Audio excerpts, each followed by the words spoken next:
me, and they didn't know me from a hill of beans. Hell, I could have been a op, and they said we're gonna give you a try. And I'm so grateful that as I'm going through this upswing, they're giving me a try, and we're gonna get y'all straight to the show. Remember, this is a podcast too. That's the link for the podcast, and I got some new technology now. Where if you guys want to leave us a voice message, if you have a computer or a cell phone, that link right there is how you can voice us a message. You start leaving us some good stuff, we'll start reading it on the air. Yes, we Wow. will. Yes, we Wow. will. We'll play it on the air. Excuse me. TJ, you know how I start this show off. It is that time. Politicking while being black in America, living under MAGA. What you got for us this week? What is your petty grievance while living under MAGA? All right. First, I want to say bold move with the voice memo messaging there. That could turn out some pretty interesting content. I love this idea. That might Mhm. I can easily see the haters jumping on there and leaving some choice, which would make good content as well. Ironically, I Right, do right. I do like when people leave like the nasty comments and stuff because it's just stuff that fuels us. It's great. Now, the politicking while black petty grievance that I have today, I don't know if this is permitted. So let me know if it's not, because Yeah. this one isn't necessarily specific to black people. In fact, Mhm. it probably happens to black people less than any other minority in the group. But you'll see what I'm talking about here. This weekend, I was out of my early this week. I was out of my job, and there was an Asian woman who was part with a company I worked with, or that I was working alongside. And a client that we were talking to was an older white gentleman, looked about 75 years old or something. He was actually retired from his position. He was filling in for someone else because he had the Mhm. information we needed. And after we got done, we spent like 2 hours together getting everything we needed and stuff. Oh, And really? as we were done, he went over to the Asian woman who was there and he says, "Oh, hey, I'm sorry I didn't get your name." And she said, "Oh, my name is so and so." And then he asked her, "So where are you from?" And yes, he said, "Where are you from?" And she said, she's like, "Well, the Philippines, but I'm actually from this part of Indiana," or whatever, Okay. because Yeah. she Yeah. knew what he meant. And Mhm. as I saw that, I thought, wow, that is I haven't seen that in a while. I actually haven't seen that in a while, where someone comes up to someone who's not white, who seems ethnic of some type, say, "Oh, hey, where are you from?" You can't say, "Oh, I'm from Kansas." Oh, I'm from Arizona. No, they mean, what country are your ancestors from? It's like, God, that is rude as fuck. Now, that could happen to black people too. It's probably less likely than like an Asian person or something, but it could. And so that one jumped out at me because it's some good old school racism that I haven't seen in a long time. Because like, I feel like because he was just almost 80 years old, maybe he hasn't caught on. But it's like, yeah, you can't do Mhm. that, man. That's not cool. So that one's mine. It stuck in my mind all week. It's like, oh, I definitely got to mention this on the show. Let's talk about that. Is there a so that is racist and it's Mhm. borderline. I Yeah. think there's some gray area in it because I think a lot of people have curiosity about Yeah. people's background. So Yes. would a better way to approach someone like that to ask them, instead of saying where are you from, could you ask them, may I ask you what is your heritage? Yes. And Yes. and if they go into, my heritage is, Japanese, whatever, then you'll kind of get that answer. But I think people do have a curiosity if you're not from America sometimes, Hmm. where are you from? And I think that if you think so and you agree with it, I think a better way for those listening to ask someone that looks like they may not be from here, ask them what is their heritage first. Don't run up on them. Where you from? Yeah. There's so I put a lot of thought into this because I made this mistake once. Me too. Me I've too. done I still, I'll never forget it. A friend of mine, one of my best friends in college, and I met his sister. And I didn't know it was his sister, I guess, because I knew it was my friend. And so, but their family was Guatemalan. And so I met her and I was talking to her and I asked her, "Where are you from?" This is 20 years ago or so, but I asked, "Where are you from?" And she said, "Oh, I'm from, this town." And I was like, "Well, that's not what." Then I said it again. I said, "Oh no, what am I doing? Well, what am I doing here?" And so I've never forgotten that. And I thought about this too, like, what's a polite way to do this? Now, I think there are levels you have to worry about here because if If someone has an accent, it's a lot easier because like, oh, hey, where's your accent from? That's easy. Boom. There's nothing rude about that whatsoever because, oh, I obviously knows you have an accent. You're not going to deny it. Where did you pick it up? And then you can kind of decipher it from there. The worst version of that is asking, what are you? I've heard people say that before too. And I've never found a time when that was acceptable.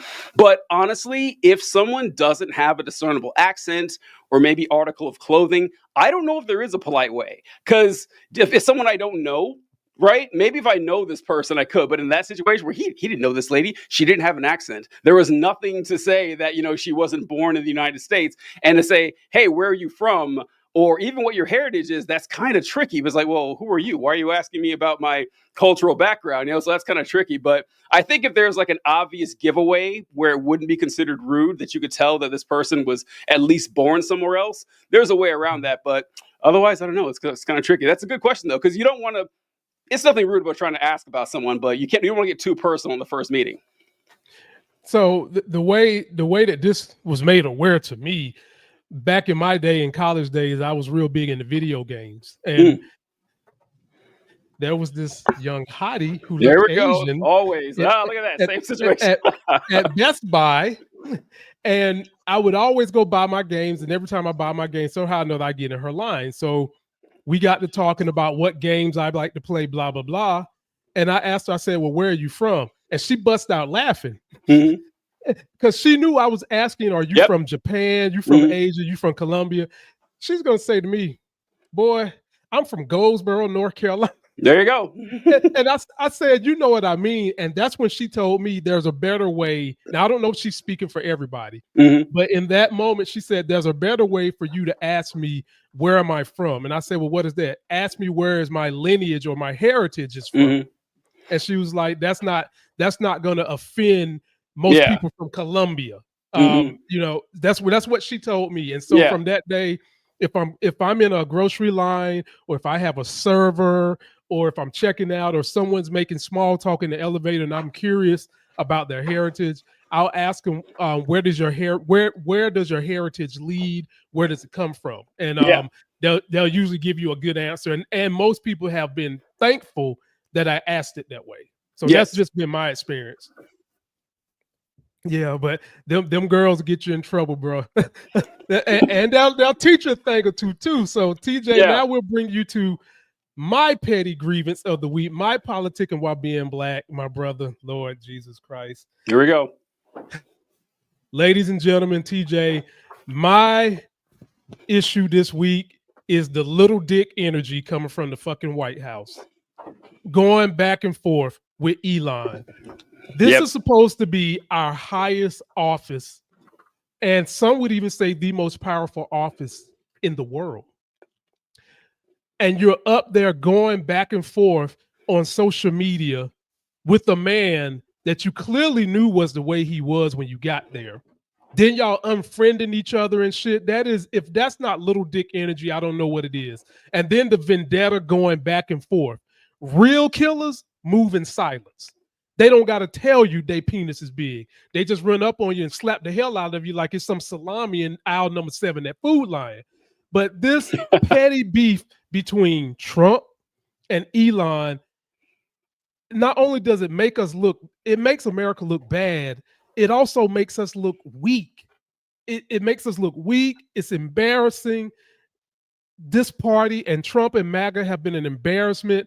And that's my petty grievance of the week. Why are we looking so petty and so weak that we have to go back and forth with a citizen online? Now, if I'm going between Elon and Trump, the expectation is that the Oval Office is going to set a better standard than a regular citizen. That's the expectation, but not when the occupant of the expectation has the mental capacity of a 5th grader. We shouldn't expect that. But either way, TJ, it's still bad. Tell me, am I wrong with my feelings of the little dick energy coming out of the White House, making us all look bad? Well, if you'll pull up the tweet I have here, I just shared. Okay. This is from Jack Posobiec, and he disagrees with you, Lamont. He says, some of y'all can't handle 2 high agency males going at it and it really shows. This is direct communication, phallocentric, versus indirect communication, gynocentric. I understand you aren't used to it. Now, Jack Posobiec is a disgusting right-wing grifter of the highest order, or the lowest order, I guess I should say. And so it's really funny seeing them trying to defend this. Actually, this isn't like 9-year-old girl behavior. This is full-grown man behavior. This is how two alpha males duke it out by subtweeting and passively aggressively attacking each other on 2 different platforms. By the way, that's what makes it so great. They're actually not talking directly to each other at all. Trump posts on Truth Social that he owns. Lies social. Yeah. And Elon posts on Twitter, which he owns, talking about each other without talking, directly to each other. It's cowardly and it's weak and pathetic.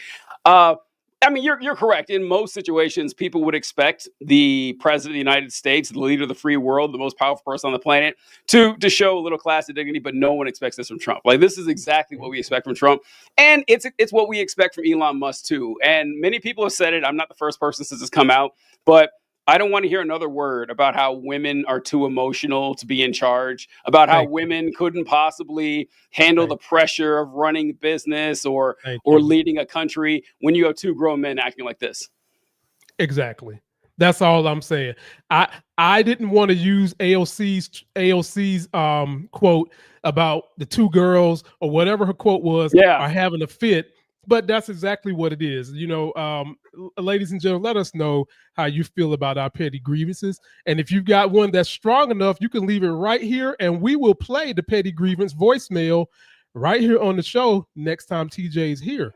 So, TJ, what you got for us this week? What's the first subject you want to cover under your docket this week?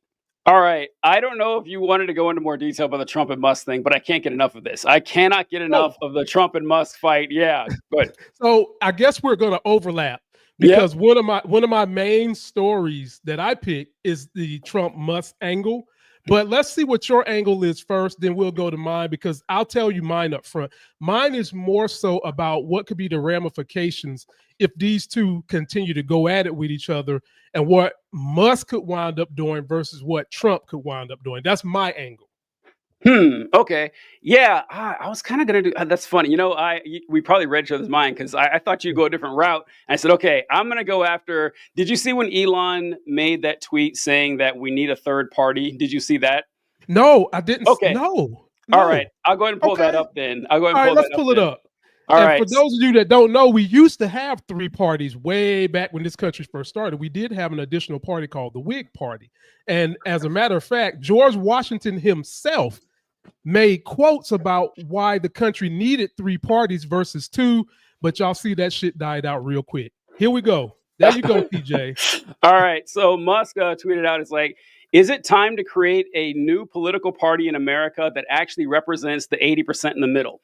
And this is what I like to call, like, my favorite dumb guy tweet. Guys say this all the time. It's like, you know what would solve the problem? A third party. If we had a third party that just got you have the wild extreme 10% to the left and the wild extreme 10% to the right. And if only we had a party that represented all us normal people in the middle, we could take control. We got the numbers.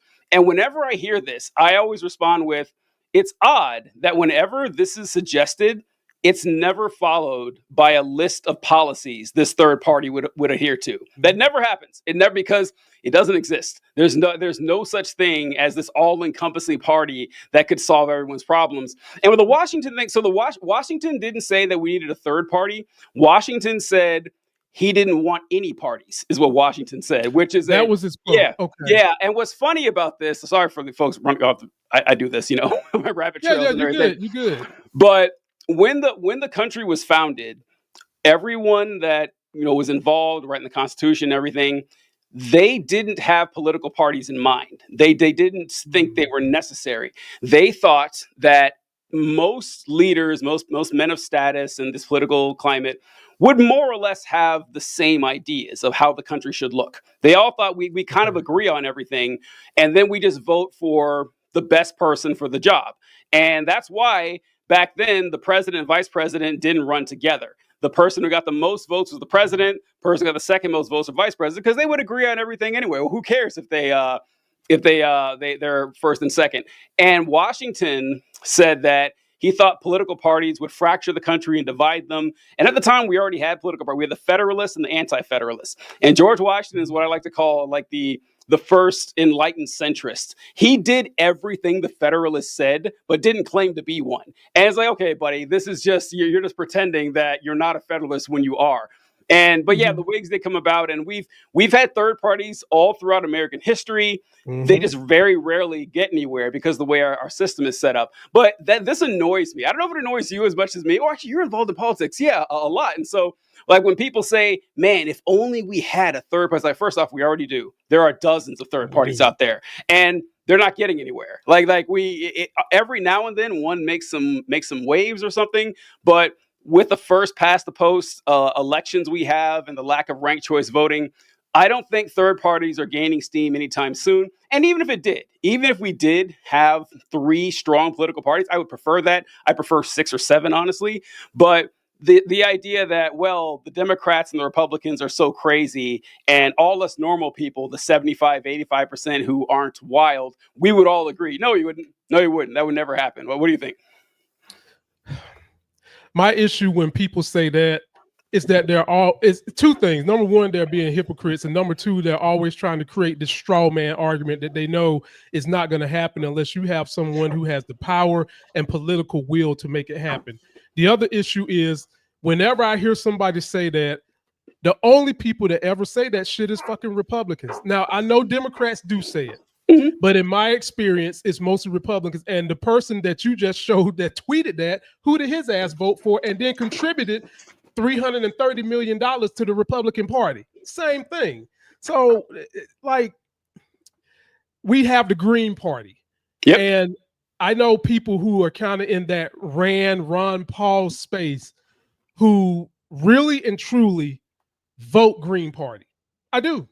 I know 3 prominent rich people that have been voting the Green Party because they really and truly don't like what each one of the other parties stand for. But here's the thing, ladies and gentlemen. Me and TJ understand that the same corporate financial apparatus that is in place that controls one party controls the other one. The issue is the issue comes into how do we get to what the ultimate goal is for each party?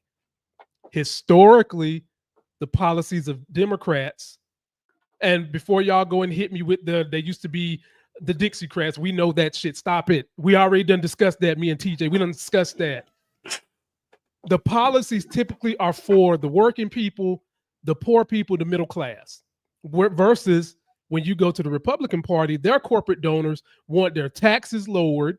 They want the rules that help the middle class lowered so that instead of them having a safety net that can help them make it in life, they want to just be beholden to the corporate folks that put these rules in place and get these tax breaks. And so when I hear that argument, TJ, I just think that unless you're about it, unless you're putting your money behind it, unless you're actually voting what you say, it's just a straw man argument. And there's several that Republicans love to throw in your face that, in my opinion, are nothing but straw man arguments. They say the shit and they're not going to do it. Everybody, welcome TJ's Flirkin. There's the Flirkin. Flirkin, good, yeah. This Flirkin's name is Wolfie. He's very dangerous. Careful. Wolfie, ladies and gentlemen. He can, if some of y'all are holding an infinity cube and you need it to be stuffed in a cat and taken out of space, we got your cat for you right there. Got it covered. Ladies and gentlemen. Very good, very good. Yeah, man. Have you? This is another thing that you mentioned how Republicans say it a lot, because there are third party people on the left. You'll have your Green Party folks, like you mentioned, the Jill Stein voters, and on the right you'll have your libertarians, your like Ron and Rand Paul, stuff like that. But they're a minority. It doesn't really happen terribly often. Nope. But another thing I noticed this from Republicans, I bet you've seen it too, is you point out something bad that the GOP is doing, and you're saying, hey, the Republicans, like this Trump's one big beautiful bill. By the way, I don't know if we talked about it last time. The one big beautiful bill, I always thought that was a nickname for Trump's legislation. It's the actual name. Like a couple weeks ago, I saw that its actual name, the One Big Beautiful Bill Act. This country is a joke. But you point out that, hey, Trump's budget, Republicans are always talking about the deficit. The deficit's bad, blah, blah, blah. And Trump is raising the deficit by nearly $3 trillion. And when they're cornered, they say, well, both parties are bad. Both sides are bad. And it's like, okay, that's rather convenient, because when you're pointing out the bad stuff the left does, I never hear you say both sides are bad. It's only when I mention how bad the right is that you deflect and say, well, both are bad. And here's the thing. Yes, I agree. Both parties are bad. They are not equally bad. It is ridiculous to assume they're equally bad. And you know that too. Like you mentioned with Elon Musk. Before the election, Elon said, what did he say? He says, I am to the right wing of the Democratic Party and the left wing of the Republican Party. I am a sensible, common sense, middle of the road American. But when the rubber hits the road, he's voting right. He's voting red. That's what all these folks are. Like 80% of the time when you hear someone say both parties are bad, they're just conservatives who are too ashamed to admit it, too cowardly to admit it. Exactly. So TJ, you've experienced the same thing I've experienced. Same exact thing. Same exact thing. Now let me continue this Elon Trump issue.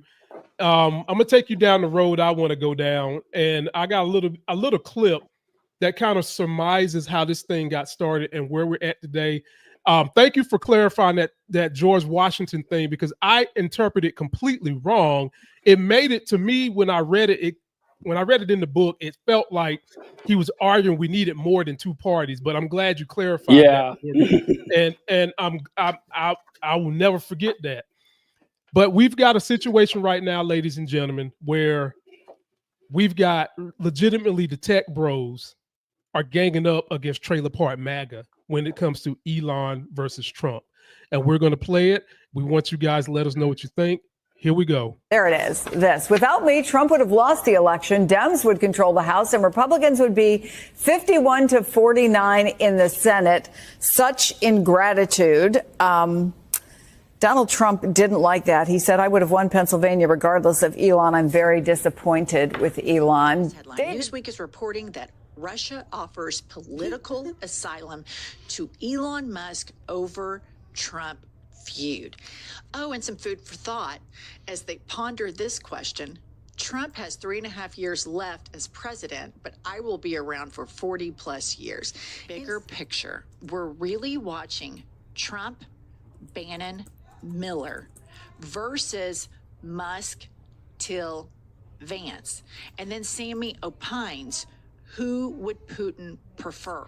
Absolutely telling that at JD Vance taking a walk and defending real Donald Trump against Elon. And then the next tweet. Okay, so JD Vance, I'm sure pumps under pressure from Stephen Miller, did what I feel like is the bare minimum.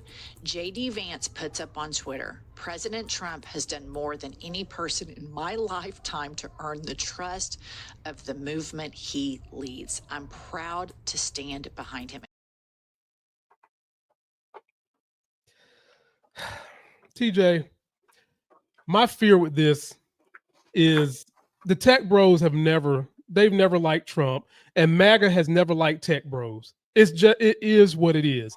But what happened was they saw a situation where the two could come together and use Trump as a useful idiot, which he is, and Putin and all of our enemies know that Trump is a useful idiot. There has been rumblings in the Republican Party because the person that has been groomed, ladies and gentlemen, by big tech or right-wing tech is JD Vance. Y'all remember, JD Vance was a Democrat. JD Vance wrote a book called Hillbillyology that just trashed Trump and MAGA. Then all of a sudden he goes to a weekend love camp with Peter Thiel. I guess Peter Thiel shoved his penis right in his hind parts, yanked it out good enough that next thing I know, JD Vance is coming back. He's a Republican, and all he wants to do is help tech. I easily see tech calling for this impeachment because they want to get Trump out the way. They don't want everything they got right now. And they see that this fight between Elon and Trump could make some issues tougher for the people that want to grow tech. And I was telling my wife yesterday, TJ, you would think that Trump has the upper hand because he's sitting in the most powerful seat in the White House. That's what you would think. Here's the problem.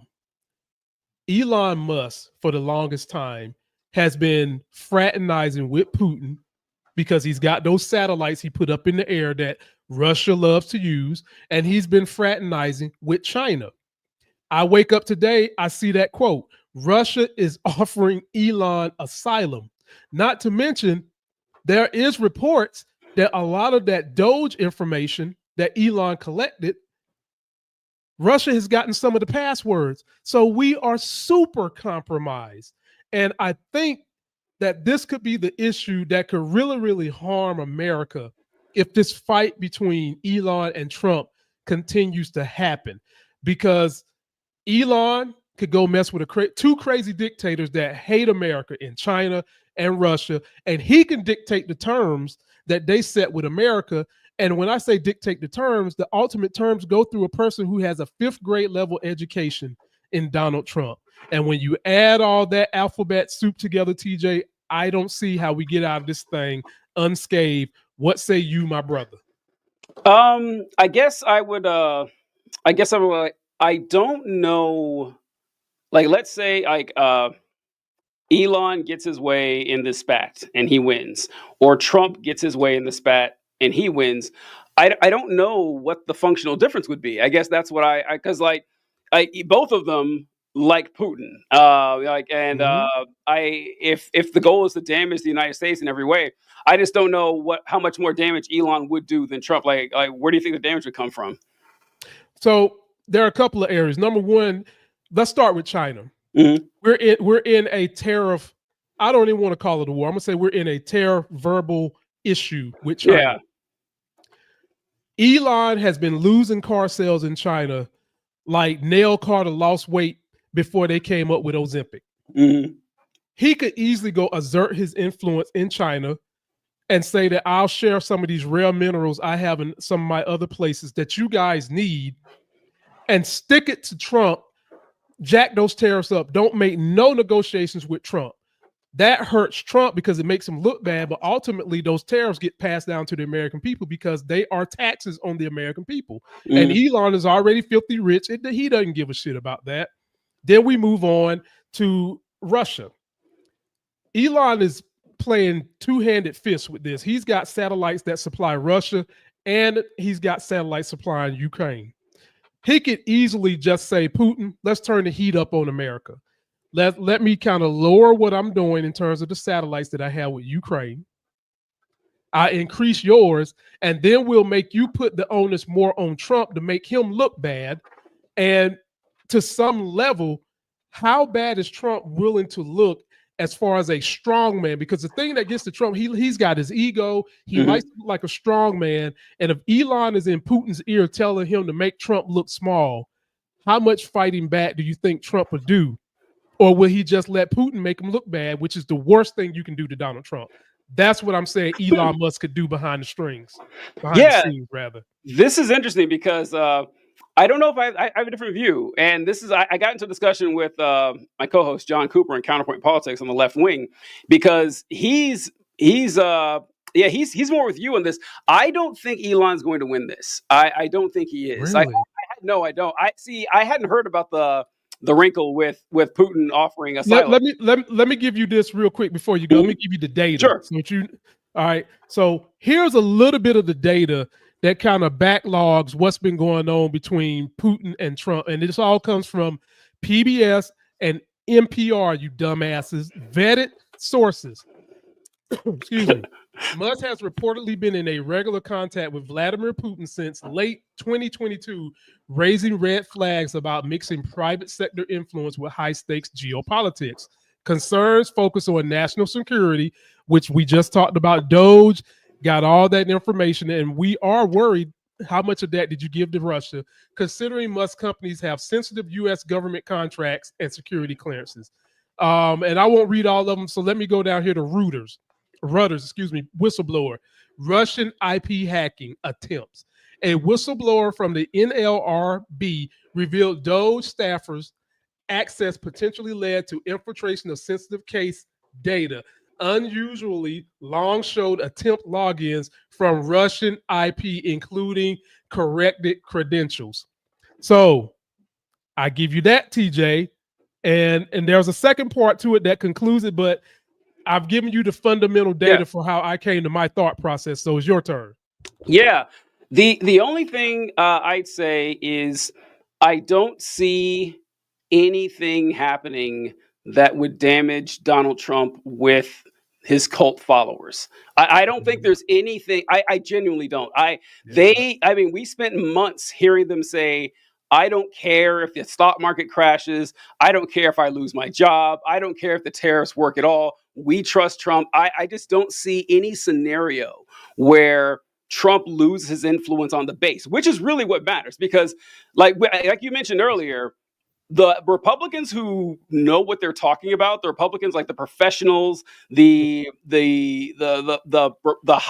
donors, the politician class, the conservative intelligentsia, to the extent that even exists, they've never liked Trump. They've never been a big fan of. Yeah, they despise him, but they're forced to accept him because the people who matter, the ones who vote in the primaries, who actually get them elected, love him.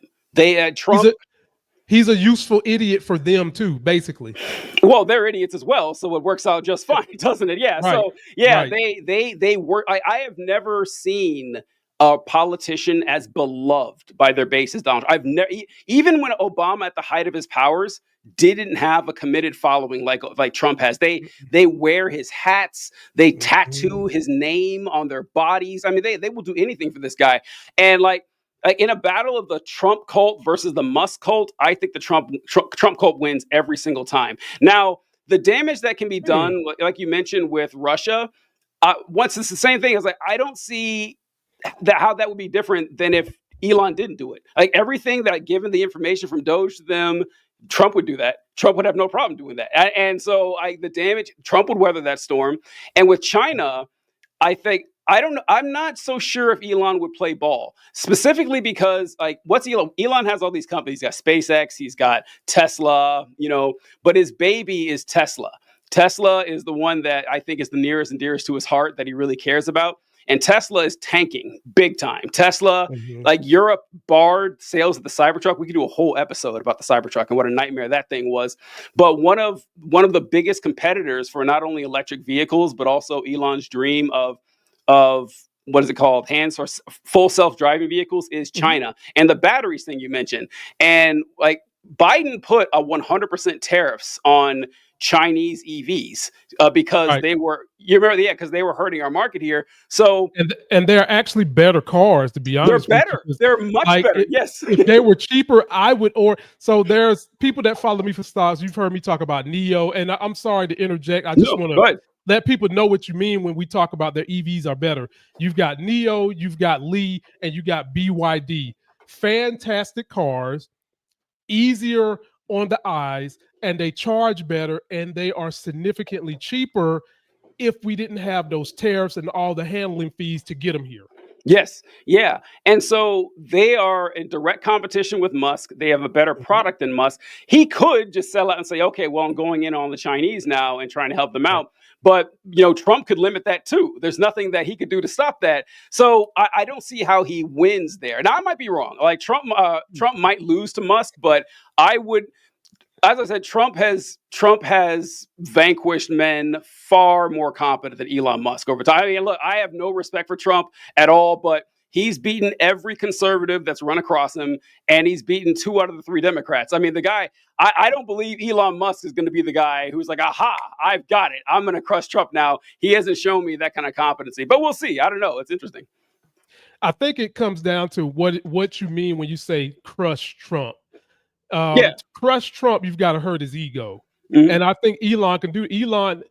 Trump has never had to battle the richest man in the world by far. And yes, Tesla is the baby. Tesla is the baby, and they're supposed to be getting ready to come out with the robo-taxi unveiling in Austin, Texas, either the end of this month or July. Sometime this month, But Musk is getting paid significant contracts for SpaceX and the Boring Company and the satellite company, which is Russia don't care about the car. They want that satellite technology.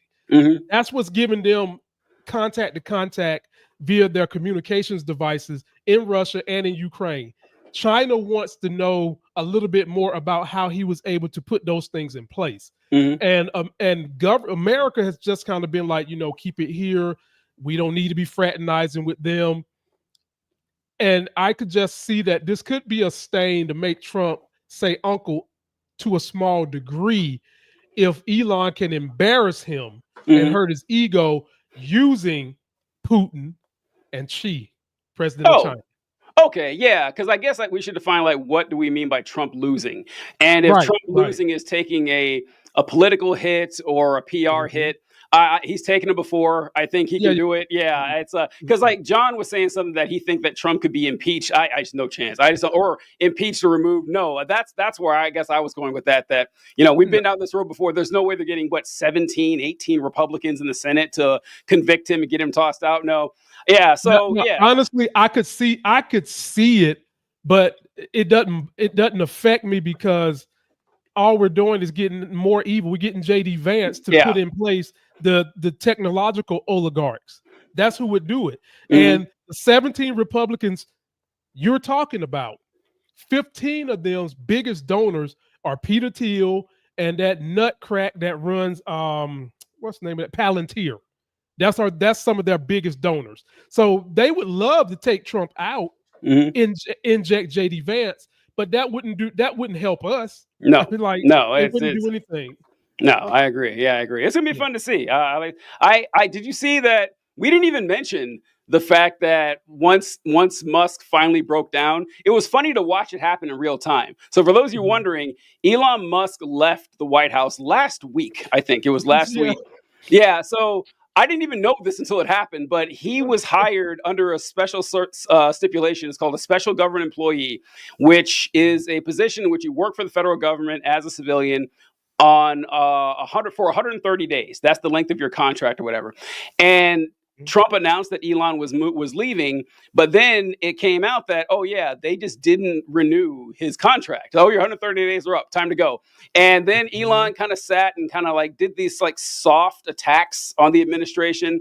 And then one day he just came right out and said, "I can't hold it in any longer. This budget that Trump has proposed is going to balloon the deficit. This is an abomination," I think he said. And then he just kept going. The hits just kept rolling after that, getting to the point where he said, I'm going to drop the bomb now. The real reason that the Epstein files haven't been released is because Donald Trump is on the Epstein files. Just calling Trump a pedophile like that. And it was like, whoa, this guy's really crashing out here. So it has been really funny watching Republicans talk about this and say, oh, well, they're just playing, 5D chess here. They're making you think that they say that like Trump and Elon, Nancy Mace, our favorite congresswoman, Oh God. she said that, oh, look at this. Now the Democrats are calling for the Epstein files to be released. Great job, Trump and Musk. You guys played them like fiddles. No, that's not what's going on here. It's funny watching them like reach and cope for this, but yeah. But anyway, the reason I brought up the Epstein thing is he deleted that tweet today. He took it down. He's like, oh yeah, today he took down the tweet saying that calling Trump a pedophile. So we'll see what happens. It's going to be fun. I'll follow up that with you. Well, Trump already done said it's too late. Yes, he did. Elon walked some other things. Nope. Elon walked some other things back Friday too, in terms of talking about that bill. And Trump's like, it's too late. Now, what did Elon think? Trump is petty. Trump pettier, more petty than 50 Cent. What did you think? And secondly, everybody already knew that Trump is in that Epstein file. He's been when they had Ghislaine Maxwell on trial and they had to pull those airplane logs, Trump's name was up there 7 times. We already knew this shit. We knew he's a pedophile. And when you signed up and gave your $300 million to his ass, you knew he was a pedophile too. So I mean, don't just act like this is brand new. We already knew this shit. The thing that strikes me is all of a sudden now Elon want to talk about how bad this bill is with the budget, instead of talking about how bad this bill is for hurting the middle class and poor. Yeah. And Elon, MAGA never liked you. I don't know if you know that. MAGA and those hard racists you decided to wrap your ass in the cloak of, they never liked you. And the people that did like you, you've alienated yourself from them. You don't really have a base right now, Elon. Trump is never going to lose the MAGA cult because they so in the name of Jesus, they think it's Trump. And you have got to work to repair the good work that you claim you're doing for the world. You got some work to do, buddy, and it's going to take you possibly having to help some Democrats that can get you back in good graces, because right now you're caught between a rock and a hard place. And I can see, like I said, I can definitely see Elon wigging out one night and figuring out that, look, Trump and them not going to let me back in. Do I really want to eat crow and come running back to the Democratic Party, or do I want to just be a meddler and go to Russia and China? That's what we got to wait and see. Yeah, we do. That's a great point. You brought up that, Elon's complaint about the bill wasn't about the fact that it would, cut countless people off of Medicaid, take healthcare from folks, would damage working class people while giving yet another transfer of wealth to the richest people in the country. But his complaint about it was supposedly the deficit spending, which we all knew that was going to happen. When you cut taxes like that, of course the deficit's going to go up. How could it not? Yes. And Trump was mad at Elon because he promised to find $2 trillion of waste with Doge. And then after 3 months, he says, well, at the end of this year, we might have $100 billion to cut, which is 10 times less than he promised, 20 times less than he promised. And maybe Trump was dumb enough to think there was actually $2 trillion of wasteful spending, and instead of finding just random things they didn't care about. But what Trump said, that what Elon was really mad about was the fact that Trump's bill took away the subsidies for electric vehicles, which is Elon Musk's baby. Like Tesla was getting tons of free government money every time they sold electric vehicles, in tax cuts and everything. So yeah, that's his real complaint about it. And so that's interesting. I've heard a lot of people mention this, that now that Elon is an enemy of Trump and everything, where he's going to go now. Because you're right, like the Republican Party, if you go back in time, 8 years, they all hated Elon Musk because he was selling electric vehicles, which is some cuck lib shit. Why are you buying electric vehicles? We need gas guzzlers. They hated that.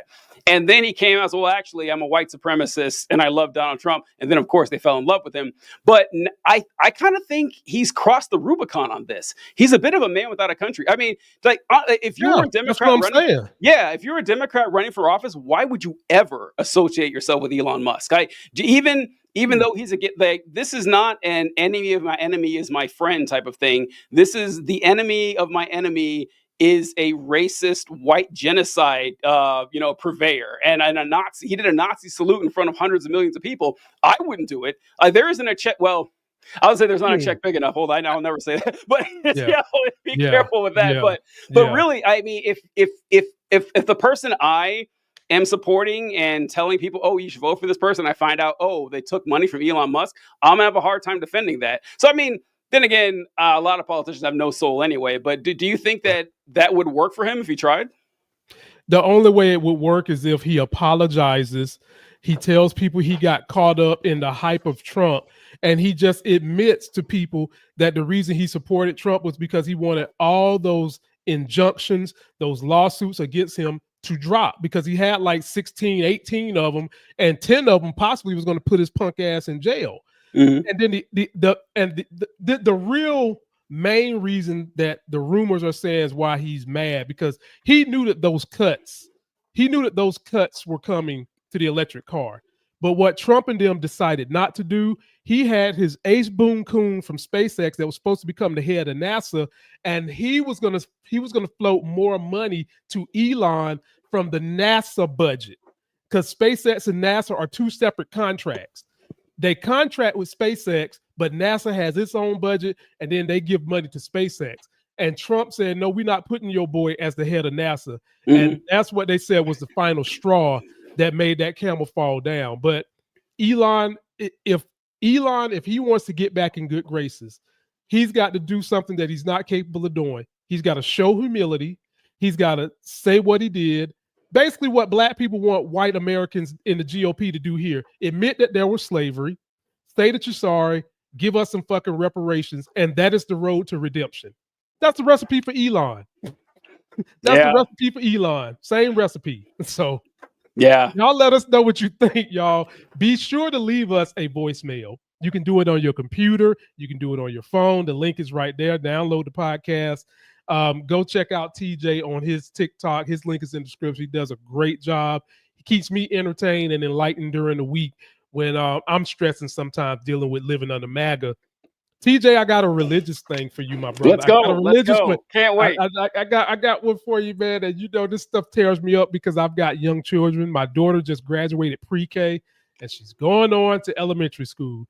And when I see stuff like this, it makes me not want to move to any red state. Take a look at this. What is the fourth commandment? Keep the Sabbath. Part of keeping the Sabbath holy is not working on the Sabbath. That is, yeah. What day is the Jewish Sabbath? It is on Saturday. And what day is it today? It is Saturday. Here we are. The Christian Sabbath is what day? Sunday, in honor of the day that Jesus rose from the dead. And we're scheduled to give this bill a final vote on what day of the week? It's ironic, isn't it? Would you be willing to postpone your bill so that we're not breaking the Ten Commandments by working on the Jewish or Christian Sabbath?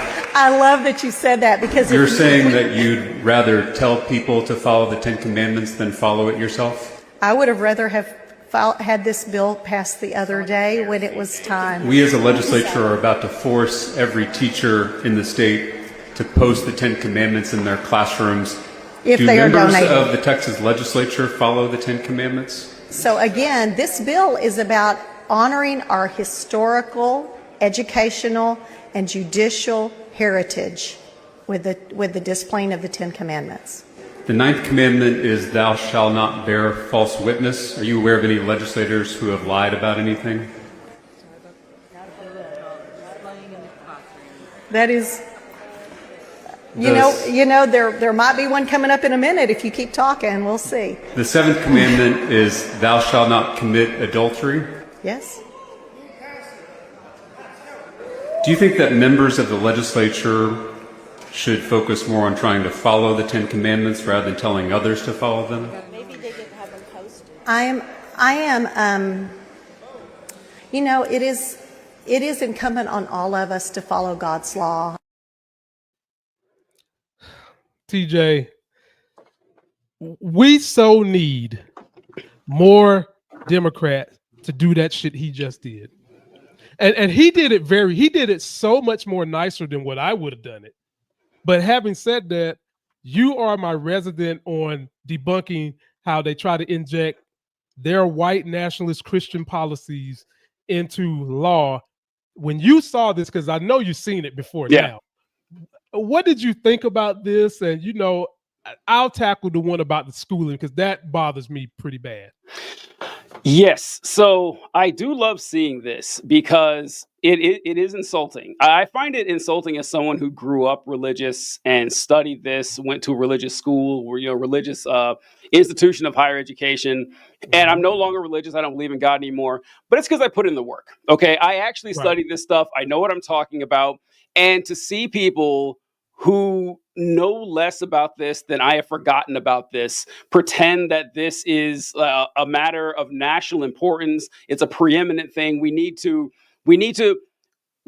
just like to signify how important this is than rather acting on how important it is. And the Ten Commandments is one of my favorite ones because back when I was a Christian, when I was a kid, we would go knocking door to door every Wednesday after school. Every Wednesday after school, a bunch of like 8th graders would pile into a van. They drop us off on individual streets, 2 by 2. We go knocking down the doors, inviting people to our church. And then they came back and picked us up 45 minutes later. Incredibly unsafe. Can't believe we did this for years. But we, just children, just dropping them off in the middle of nowhere and then coming back. But TJ, God was protecting y'all. Oh, that's a good point. That's a good point. Yeah. I had nothing. I had a hedge of protection around me. I had nothing to fear. And we would talk to people and say, hey, do you know the Lord Jesus Christ is your Savior? Would you like to come to our church? And most people would say, oh, yeah, I'm saved. I'm a Christian. I already know. And our pastor told us, okay, if they tell you that they've already accepted Christ and that they're good Christians, ask them, well, what did you do to gain your salvation? And they would say, a lot of people would say this. They would say, well, I follow the Ten Commandments. And he says, when they say that, ask them what the first one is.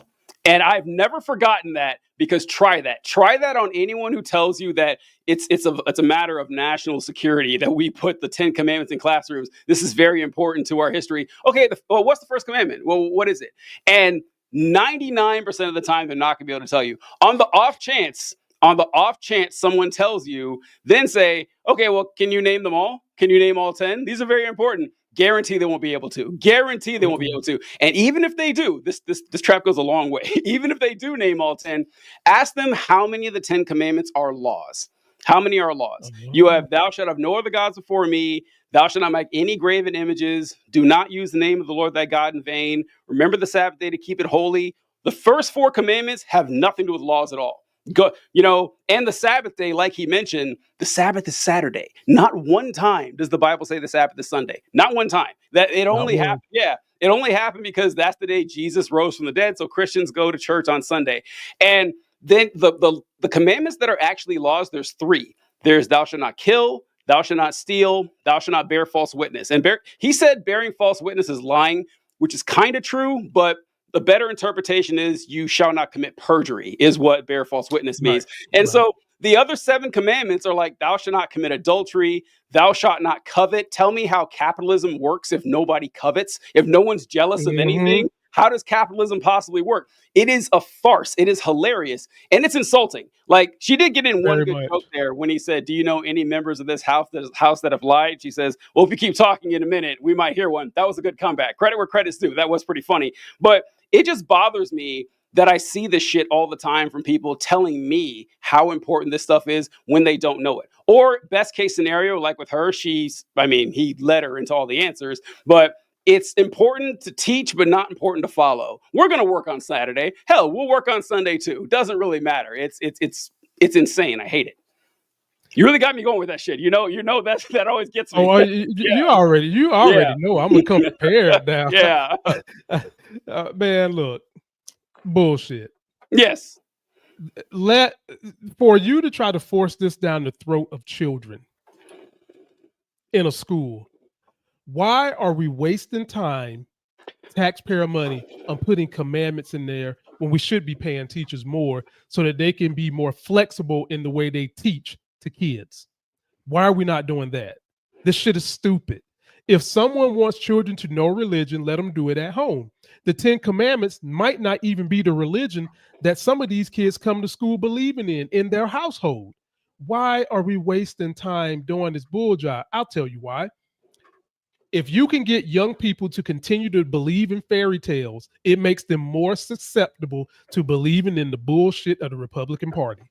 And the people that pull the strings of the Republican Party, as TJ eloquently said, they don't believe in none of this shit.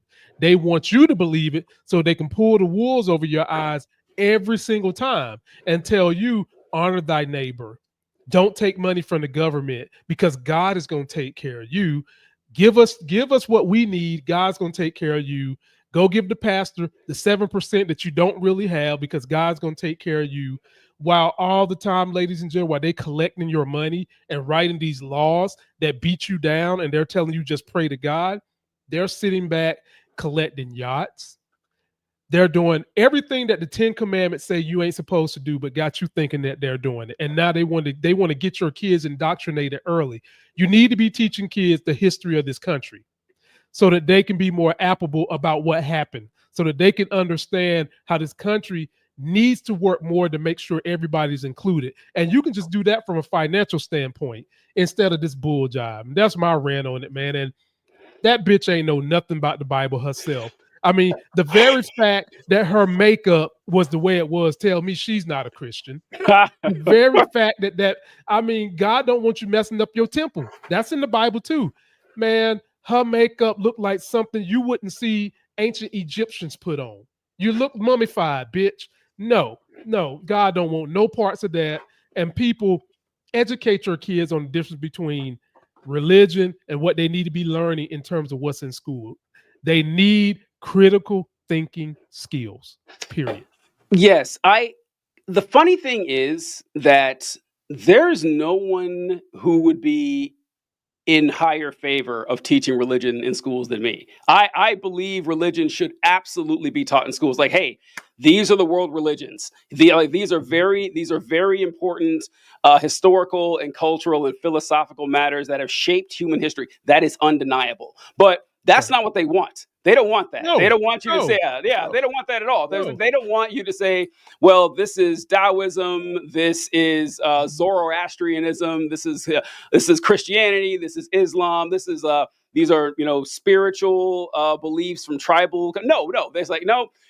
It's not even we're going to teach you Christian history, because that I would be in favor of that too. Yeah, teach Christian history. Like Christianity, for better or worse, is the dominant philosophical framework through which our Western society kind of grew. Like out of that it is half the people have names that come right out of the Bible, and so there's no denying that's true. But instead of looking at it through the historical framework and how it has evolved and how it shaped history over the years, they're teaching it as fact. No, this is real. Like, this is an actual thing. Jesus actually is going to return one day riding a horse and shooting swords out of his mouth. That's going to happen. That's a real thing you need to believe in. And by the way, don't be gay. Ignore the rest of the Old Testament commandments. Don't bother not eating shrimp or eating or not wearing mixed fabrics. You can ignore that stuff. The part that says don't be gay, that's really important. It's insulting. Like, as a former Christian, I find this stuff insulting because these people have no ecclesiastical honesty in this. They're shaping their religion off their politics, which I would see as a massive insult as a believer. I mean, there are sometime Christians. When the time fits their narrative, they're a Christian. That's it. Yes. They're not walking the life. And I'm with you. I would love because teaching different groups religion is part of their heritage. Yes. It's part of how some of these groups come to be, with their laws, with the way they believe, with the way they get down. That's part of it. When we write history books on this country and how we got stuck in this MAGA shit, a lot of it's going to talk about people believing in Christian nationalism. A lot of it's going to talk about that. So I'm all for teaching it, but I'm not for you posting it as if it's the gospel for what these kids need to know in the classroom, and it's only one. I'm not for that. And you don't need to be wasting teachers' money and time on that. So you guys let us know what y'all think. TJ, we got time for one more, my brother. What you got for us? If you'll indulge me for 2 more minutes, I have something I shared here. If you see that, I have. Take your time. I wanted to pull this up real quick. Is that these are the 5 most Christian states in the union. The states in the union with the highest Christian population. You got Mississippi. You have Mississippi. You got Alabama, Tennessee, and Arkansas. Now, what I'm going to share. I'm going to share the states. We're going to pull it up here. Okay. I know where he's going. You're already going with this. Okay, here we go. I know. Here we go. All right. So these are the states with the highest rates of gun violence. And you have Mississippi, Louisiana, Alabama. 3 states on the most Christian states list. You have New Mexico, then Arkansas. And then this is highest gun homicide rates. Mississippi's there, Louisiana is there, Alabama's there. This is consistent. I can't stress this enough, that the most Christian states in this nation are consistently the worst places to live. Being a Christian does not exempt you from being a bad person. Being a Christian and having a predominantly Christian society doesn't mean your society is going to be good. If you look at the places in the world with the lowest amount of gun violence, of sexual. By the way, check the list on this too. All these states have higher rates of teen pregnancies. They have higher rates of STDs, lower college graduation rates. They have higher rates of worse academic output. It's the worst schools in America. Drug overdoses, child abuse. Christianity isn't stopping. And for the racists out there, I know they're going to say this. I already know what's coming, because they say, "Oh, weird that those places have high black populations." Yeah, doesn't that kind of go on? No, it doesn't. All it tells me is that Christianity is not helping black people either. Okay, that's what it tells me. Like, Christianity isn't helping anyone in these situations. So I find it rude, not as a believer, but as a non-believer. It's like, your society can't exist without Christianity. It's going to fall apart when it turns out the opposite is true. And yeah, and this is actually this I missed this is I forgot to share Oh share this. yeah. You got to share the good ones now. You Yeah, got I to don't forgot to hold the share this good ones. little. I feel bad. Pretend it's 30 minutes ago. But this picture of Elon. This is a picture of Elon Musk when he bought Twitter, and he did this incredibly lame. He brings a sink into the office building. He let that sink in. It's incredibly lame joke because that's the kind of guy he is. But I have to point out, I don't know when this was. It was like 5-6 years ago or something. Look how much better he looked back then. Like Elon Musk looks like I forgot. I was like, oh wow, he used to look like a normal fucking dude. Now he looks like some sort of troll, right? Like this guy looks like a decent guy, but Elon Musk is like all bloated. He looks like a Cybertruck. Like you ever seen those memes where he has the body shaped like a Cybertruck? Now I was shocked when I saw this, and this wasn't that long ago. So yeah, I just wanted to pull that up here. All right, the clip that I wanted to share. I have no idea if you've seen this because I hadn't seen it until a couple of days ago. That there is a race going on for mayor of New York. Have you seen anything about this? I've seen some advertisement. It looks like one of the people running is Middle Eastern descent. You probably know where I'm going then. Yeah, I have an idea. Yeah, let's go with it. Okay, so there was a debate amongst all of the candidates for mayor of New York. And the question starts off with something I had never heard before, that apparently it's a big deal where the mayor of New York goes for their first foreign visit. And it's about 2 minutes long, and our guy doesn't show up until like probably number 6 or so. But I wanted to do this whole clip because I think it's very important to show this question was asked to everybody and see the reaction for how they did to everyone else versus how they did to this guy. First foreign visit by a mayor of New York is always considered significant. Where would you go first? Left to right, Ms. Adams. First visit, I would visit the Holy Land. Okay, Mr. Lander, sorry. Boy, what Trump is doing to Canada, there's a lot of opportunities for us to partner better with them. Ms. Ramos. I'd love to meet Claudia Sheinbaum, but I'd probably head to Colombia, to my parents' homeland. Mr. Myrie. I am a proud son of 2 Caribbean immigrants. I represent a robust Caribbean constituency. I'd like to go to the Caribbean as my first visit. Mr. Cuomo. Given the hostility and the anti-Semitism that has been shown in New York, I would go to Israel. Mr. Tilson, where would you go? Yeah, I'd make my 4th trip to Israel, followed by my 5th trip to Ukraine, 2 of our greatest allies fighting on the front lines of the global war on terror. Mr. Mamdani. I would stay in New York City. My plans are to address New Yorkers across the 5 boroughs and focus on that. Mr. Mamdani, can I just jump in? Would you visit Israel as mayor? I will be doing, as the mayor, I'll be standing up for Jewish New Yorkers, and I'll be meeting them wherever they are across the 5 boroughs, whether that's in their synagogues and temples or at their homes or at the subway platform, because ultimately we need to focus on delivering on their concerns. And just yes or no, do you believe in a Jewish state of Israel? I believe Israel has the right to exist. Not as a Jewish state? No, as a state with equal rights. He won't say it has a right to exist as a Jewish state. Be very clear. And his answer was no, he won't visit Israel. I said that. That's what he was trying to say. No. Unlike you, I answer questions very directly. All right, and I want to be very clear. I believe every state should be a state of equal rights. Okay, thank you, Mr. Mamdani. Mr. Blake, where we?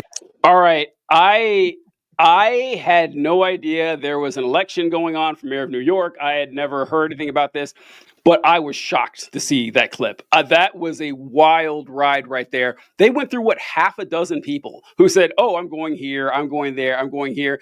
And what's funny about this, he gave the best answer.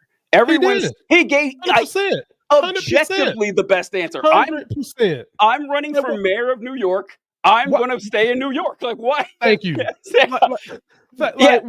Why the fuck I'm gonna leave where the place that I'm trying to reside? Like they was giving TJ, they was giving politically correct answers. Homeboy, the one that made me throw up, and I'm sorry to cut you off. I just got that said I've been to Israel or Jerusalem 5 times. I'm going for my 6th time. Shut though. Yes, yeah. It started off strong with the first candidate says, well, I'm going to the Holy Land. And it just playing right into that and everything. But if I were that dude, I mean, I guess it's not. I don't have to be him. Like, it was a setup question. It was an obvious setup question just to pounce on this guy. No one else got a follow-up question. Other people didn't say they were going to Israel. No one asked them. Kind of weird. They asked the only like Arab guy up there. Oh, hey, what do you think about the state of Israel? And listen, anyone out there listening, I don't know how you feel about this. I don't really care. But it's like the fact that the position that Israel should be a secular democracy with equal rights for all ethnicities. The fact that that is a controversial statement is sickening. It's fucking disgusting that you say this out loud. You're like, yeah, I think that the fact that in the Israeli government's constitution, it has the Jewish nation state law basically say. I mean, I'm not summarizing. It says that Jewish people have a unique right to self-determination in the state of Israel. Wild that happens. Like think the founding fathers were literal slave owners. Even they didn't put stuff like that in the Constitution, right? It's not there. You can't find that shit. And like the rights of the Palestinian people is dismissed. It's mocked. It's ridiculed. Their well-being, their safety, their very lives are taken as nothing. And saying this is wrong makes you a bad person to a significant portion of the population, and it's fucking gross. I hate it. The man called for basically, TJ. Let's break it down for morons. All he did was call for equality. That's it. TJ, at the very basis of what he said. The very basis of what he said was equality for everybody in that land. And for those of you that don't know the history of the land originally was occupied by Arabs.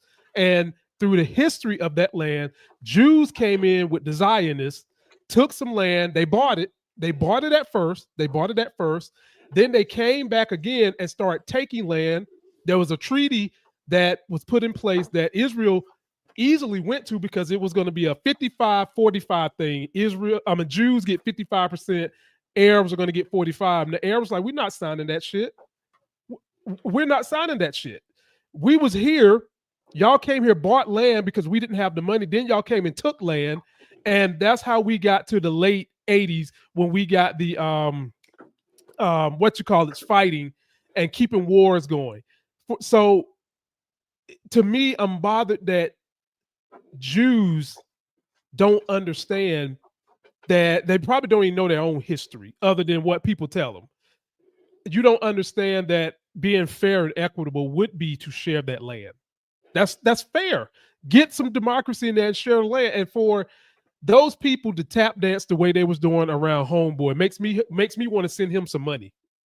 Right? Yeah. I wish I could vote for mayor of New York. I wish I was there because that guy's got my support already. He's already got it. And it is really disturbing because on the one hand, I say this all the time when we talk about the Israeli-Palestine conflict's the wrong word. It's a massacre. But I don't know about you, but when I grew up, we're essentially taught one way to view the situation from childhood, which is Israelis good, Palestinians bad. That's it. That's all you need to know. That's how most Americans are raised. And then you hear that, well, the Palestinians are just terrorists. They're people who want destruction. You read what Ben Shapiro wrote about the Palestinians. He's like, well, the Israelis deserve the land, not the Palestinians, because the Israelis are an advanced culture and the Arabs like to bomb crap and live in sewage water, is what he said. And that's, you can be as racist as you want to the Palestinians, by the way, like publicly, and it's fine. It's perfectly acceptable. But I do understand why most people reflexively support Israel because that's what we're told. If you have to actually do some homework to find out what Lamont was telling you, that the claim that the modern day Israelis have rights to all the land because the land belonged to Jewish people like 2,500 years ago. I think it was like 586 BC, the last time the state of Israel existed, which is really funny because let's use that logic here, right? Let's use that logic. I got into a debate. I know where you're going. I'm gonna just say one piece of it. Yeah. I brought this up with someone who's making this argument, and you know what I said to them? I said, how would you feel if the natives decided to get them a terror group and start attacking places like Texas and anywhere where y'all gave them a little piece of land when all they want is the whole thing. Floor is yours. It's the exact same thing. If the United Nations just decided, hey, it's not cool that the Iroquois and the Cherokee and the Sioux and the Choctaw and the Seminoles had all their land stolen from them, we're going to give it back. You think Americans just sit back and let that happen? No, they would rise up and they'd fight. No. That's what the Palestinians are doing. That's there is no difference. It's the exact thing the Palestinians are doing, but people aren't taught that, of course. But what happens is they read about or learn about World War II, and they know, if you have any of a cursory understanding of history, that usually throughout history, well, I say usually, but consistently, Jewish people have been persecuted, they've been massacred, they've been genocided, they've been expelled, they've been like pogroms and stuff, like concentration camps. All throughout history, they're a persecuted group of people. And then you find out what happened in World War II. 6 million people were massacred by the Nazis, and the Zionist movement would have started maybe, I don't know, like 70, 80 years before that. They said, okay, because the Europeans were very anti-Semitic. They didn't want the Jewish people there. And they said, all right, we got to find And it's funny reading like where they recommended. Israel wasn't always the first place. The only option. I think Ghana was one. I think Argentina was one. Argentina, Ghana, Zimbabwe. Zimbabwe? Okay. Yeah, there was, and they settled on Israel. And so people were like, okay, well, I don't feel comfortable attacking a marginalized group. First off, you're not attacking a marginalized group. You're not attacking Jews. That would be bad. Like you're saying, like, hey, Jewish people are bad. Nobody is saying that. Israeli, the nation of Israel, the government and the military of the nation of Israel is not Jewish people. It's not, right? And so I say that's the one thing to worry about. Second, it's interesting that they don't have this energy when it comes to black people, saying that, well, I don't want to attack a marginalized group. Yeah, you do. You guys do it all the time. You have no problem doing it whatsoever.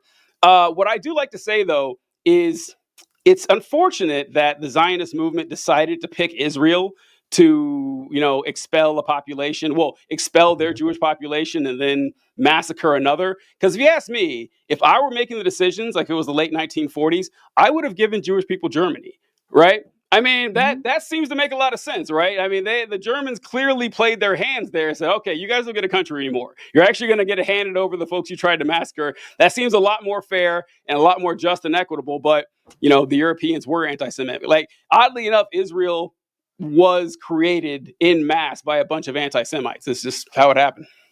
And TJ, we'll end it here, but you said so much. When I have these debates with people, when I mention Israel and Zionists, you should see the way they look at me.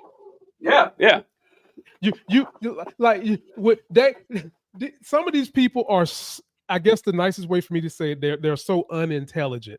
When I say Zionism, they think I'm talking about Bin Laden and Taliban or some stupid shit like that. Like, people have no idea. And the direct parallel before we get you guys out of here is this. If you don't know the history, which is what the Republicans don't want you to know about your own country, you will succumb to hate. You will hate people because you don't understand their plight. You will start believing bull jive that they feed you that might not even be based in the truth of how people got to the position that they're in. Simple as that. Absolutely. 100%. TJ, what can the people look forward to on your wonderful TikTok, one of the hottest TikToks in all the United States, ladies and gentlemen? Shucks, you're too kind. Yeah, you guys can find me at Power is Taken, Not Given on TikTok and YouTube, and the Left Wing Pod on YouTube as well. We do a show Tuesdays and Thursdays going over politics. I'll be doing a TikTok pretty soon about the discovery of the continent of Antarctica. That's not politics, but I like to go off on history and science stuff too. It's pretty fun, so that's going to be pretty good. I'm going to have to get on one of those with him because y'all know I've got a love for science and history. You love it, yeah. Science. And I love to run my mouth about random stuff like that too because, TJ, one of the things I want to do before I kick the bucket, I want to go to Antarctica. Oh, cool. I want to go as far north as I can go in Alaska. As a matter of fact, it was in the news this week because they're trying to do this new pipeline that starts from the very top of the Arctic area of Alaska all the way down. And this is political. I ain't get into it, but Alaska is probably one of the only red places I would ever move to because it lacks so many people that the rules that they have in place are not like your Tennessees and your Texases. Because they pump so much oil, everybody who lives in Alaska gets a refund check. Now, granted, the natives, it was put in place because of the natives that was there. And the natives are basically arguing they want more. And when we had this little meeting of the oil companies this week, of course, that land is predominantly controlled by the natives. And they're basically telling them, we really don't want the pipeline, but if you're going to do this pipeline, the cut that is going to be given to the state, we want it to be 80-20. And look, you got no argument for me. You got no argument for me, but all that was said to say, I'm that nerd dude. I want to go there, and I want to go all these places where most black folks don't want to go, especially when it's cold. When it's cold, that's true. yeah, we got to have these conversations, man. So yeah, y'all let us know what you think. That is the link for the podcast. Please go somewhere, leave us that voicemail. That is the link. The link is also in the description. Go check out TJ. And until that next sexy as hell video, y'all, we are out. Later, guys.